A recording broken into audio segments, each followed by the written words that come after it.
Whenever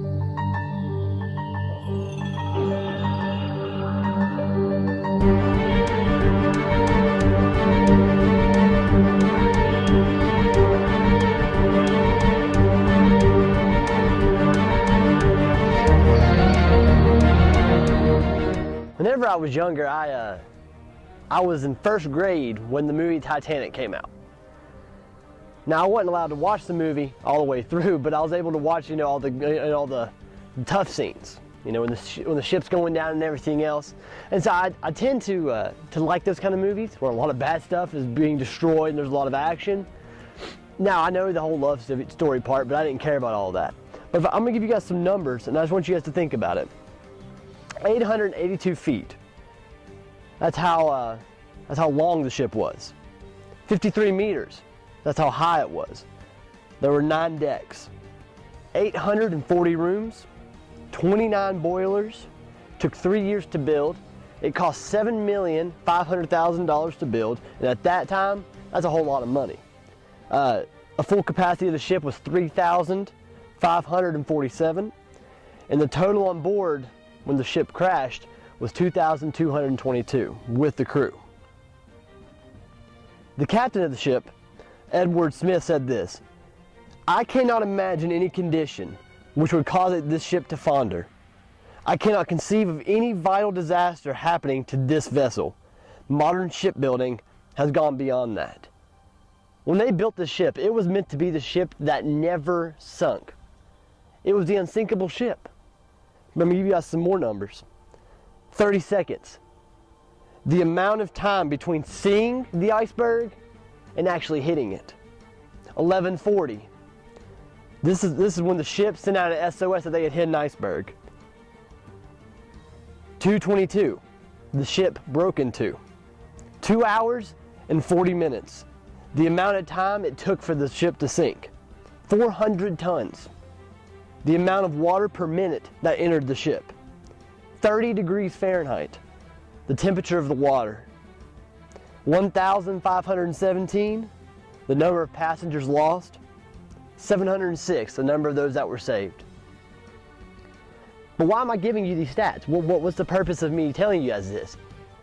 When they built the Titanic, there were basically 3 kinds of people on the ship. There was the rich class. These people basically just wanted a vacation. They wanted to say that they were on the Titanic, the only ship. They were there for a reason, and that was just to have fun. They just wanted to see what it was like, and they wanted to be a part of history. The second group, they just wanted to experience something else. They just wanted something that was new. They had been living in the same area, they had been doing all the same stuff. It was time for a change, and they just wanted to see what it was like. And then the third class, and the class that I like to talk about, the class who wanted a new start.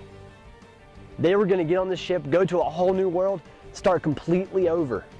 They were considered the lower class.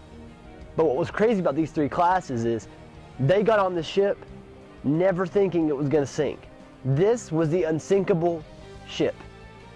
The amount of money, the amount of time, the amount of effort, the amount of resources used in the ship were unrealistic at that time. But as I just said, within 2 hours and 40 minutes, this ship was sunk. They thought throughout this whole time that this ship was going to be their safety blanket, that they were going to get on the ship, sail away, and never have to worry about it again. And I think a lot of us do the same thing. We go through our lives and we have certain areas in our lives where we just feel safe, where we feel like there's nothing else that can come and destroy it, that there's nothing that can come in and cause problems. And that may be true. But God is calling us to do so much more than that. God is not calling us to come and live a comfortable life and just to see what it was like and just to live moment by moment by moment. He wants us to get out, step out of our comfort zone, and to do things that we never would have thought, because that is how God shows how strong and how powerful He is.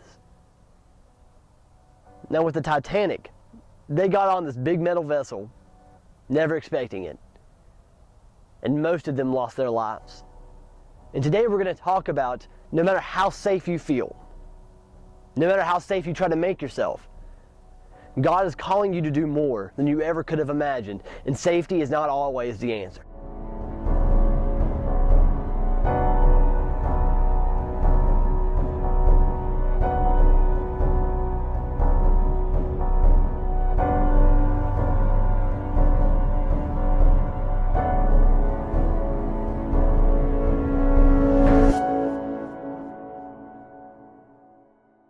I like The Walking Dead. One of my favorite shows. Every Sunday night, I love to watch. I love to see what's going on. I just like the suspense. I also like the thought of a zombie apocalypse and me surviving. But there's a couple scenes I made room for you if you haven't ever watched it. But in the show, they had these group of guys. The whole show is focused around, and their leader is named Rick, and he's always the one telling them, "Okay, we need to try to go here. We need to try to go there. We need to fortify this." At one point, he has everybody, and they find a farm. And I won't go into the details on how they got to the farm, but at the farm, they have tons of food, they have tons of safety, tons of shelter, they have a house, and everything seems pretty safe for them. They're able to have a bunch of different resources, and in the light of everything that's going on, the fact that they have this farm that they can go to, it's like a beacon of hope for them. It's like something that they can take courage in. But as the season goes on, of course, to make the TV show good, you got to ruin everything that's good. And zombies start to come, and they have to, basically protect themselves as much as they can, but then they eventually are overrun on the farm, and they can't stay there anymore. They break up, and they have to find each other later on, but that farm is gone. That safety blanket that they have is gone. And so now they have to completely start over again after they find each other. And in another scene that they have, they go to a jail cell. And they're able to fortify it, and they have tons of guns. They find a bunch of food. They can lock themselves in to keep the zombies out, and they can make that safety yet again. But inside of that safety, they see that there's still tons of adversity they have to face. They end up having to basically go to a war with another human group, and then eventually they lose the prison as well. They lose that safety yet again. And that's the second place that they lose everything that they've worked so hard to gain. In the jail, they're able to make their own food. In the jail, they were able to lock themselves in, to keep themselves safe. They always had backup plans, but nothing prepared them for what could have happened and what was going to happen. Now, but why am I telling you this? We have a sense that we have to be safe. We have to make ourselves safe. We have to keep ourselves safe to do anything. And 90% of the time, whenever God wants us to do something safe, it's not anything that we could have ever imagined. God does not call us to be safe. God doesn't call us to do anything of routine. He wants us to risk everything for Him. In Genesis, He tells Abram, I want you to get up and go. I want you to take your family. And then I can see Abram kind of asking the question, well, where am I going? And God saying, well, you'll figure it out when you get there. I've said this example before, but it's so true. Are you willing to up everything you can to follow God? Even whenever you're not sure of the outcome, even when you're not even sure that you're supposed to be doing it, are you willing to give up everything for God? I think a lot of us would say no. We're not willing to give up those kind of things. We're not willing to give up ourselves for the cause of Christ. And guys, we're missing out on the whole point. Our yearly theme this year is being alive.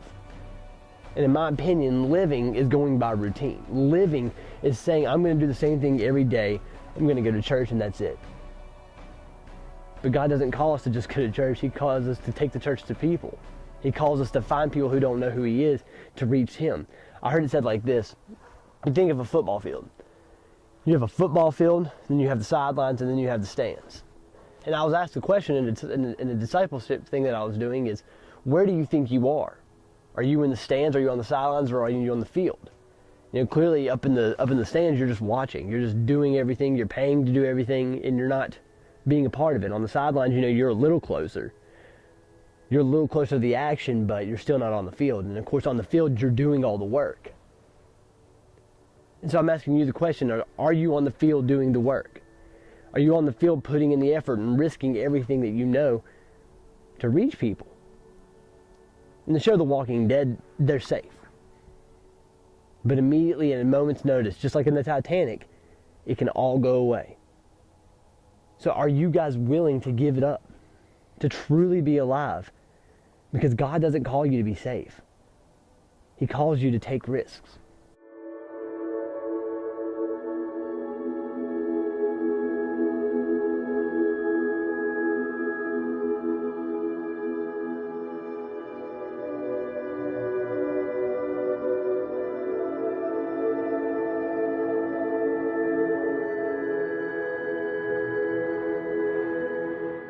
If I was to ask you what kept you safe, what would you say? For me, I think of walls. I think of fortresses. I think of like a castle, things that just kind of are a good foundation that you can kind of hide inside of. And that's kind of what I'm saying being safe is. In 2 Kings chapter 25, God has a group of people called the Chaldeans who he calls to go and destroy the Israelites. He has them go to Jerusalem and destroy everything. And inside of that, they end up destroying the walls of Jerusalem, which was their comfort.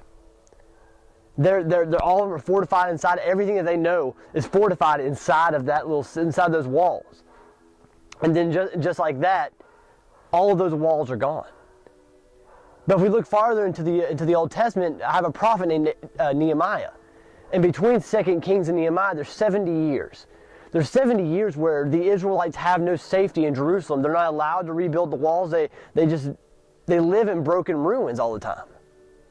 Well, Nehemiah gets word that the walls are still broken down, and Nehemiah acts on it. It says that he weeps and he mourns and he wants to go and fix it, so he asks for permission to go and talk to him and try to persuade them to let him fix the wall. And they allow him, and he ends up going, and he has a couple tasks, in my opinion. The first task is he has to convince people. He has to convince the people that this is a good cause, that this is something that needs to happen. These walls need to be rebuilt. So he goes, and I figure, just an initial thought when I'm starting to read this is, man, he's going to have to do some serious, convincing here. But instead, Nehemiah comes, he's like, listen, I have been commissioned by God. I've been told by God. I've had a conversation with God that these walls need to be rebuilt. And they're in. They're on board with it. They're ready. They're okay, let's do this. Let's rebuild it. But second, and what I think is the most difficult, at least just in my life, is dealing with adversity. So Nehemiah's starting to build this wall, and everything's going great. He has tons of people coming to help. Awesome things are happening. But then people start to push back on him. There's some people around the city that are willing, that say that Jerusalem is part of them. They can destroy it. They can come in and take whatever they want because the walls are in ruin. And once those walls go up, it's going to be harder to come in and take what they want. So they started sending word to Nehemiah, basically trying to convince him not to build the walls, trying to discourage him. But Nehemiah doesn't get discouraged, but everybody else around him does. So what he has to say is, we can still do this. We're still going to have to do this. We may have to adapt in different ways. We may have to work in different situations, but the mission doesn't change. And I'm finding that out more in my own life. Every day we're faced with adversity. Every day we are faced with some kind of stress, some kind of problem, some kind of worry. And instead of us dwelling on it like I've done for years and I continue to struggle with, we have to deal with it as it comes. Nehemiah says this, remember the Lord who is great and glorious. Fight for your brothers and your sons and your daughters, your wives and your homes. That's just kind of like a war cry to me. Nehemiah is telling his people, fight for these things. Remember the Lord who is great and who is glorious. And I think the reason we stay safe is because we forget sometimes God is honestly great and glorious. We keep ourselves safe with the fear of stepping out and risking stuff. Nehemiah is telling them to take a risk, to say, listen, don't listen to the people out there. We need to rebuild ourselves first, and then we can do the mission. And so Nehemiah is telling them, remember the Lord who is great and who is glorious. But what I love about Nehemiah is he does not focus on all the people outside of the walls who are trying to discourage him. He deals with it as it comes, but his mindset stays the same. His mindset is, rebuild these walls because God told me to. And I believe that if we start to see safety in the sense of letting God use us, then we are in so much better shape. Guys, a lot of us, we don't want to step out of our boxes. We don't want to risk anything because we're so unsure of ourselves. Much like those walls. Some of us right now, we're broken down.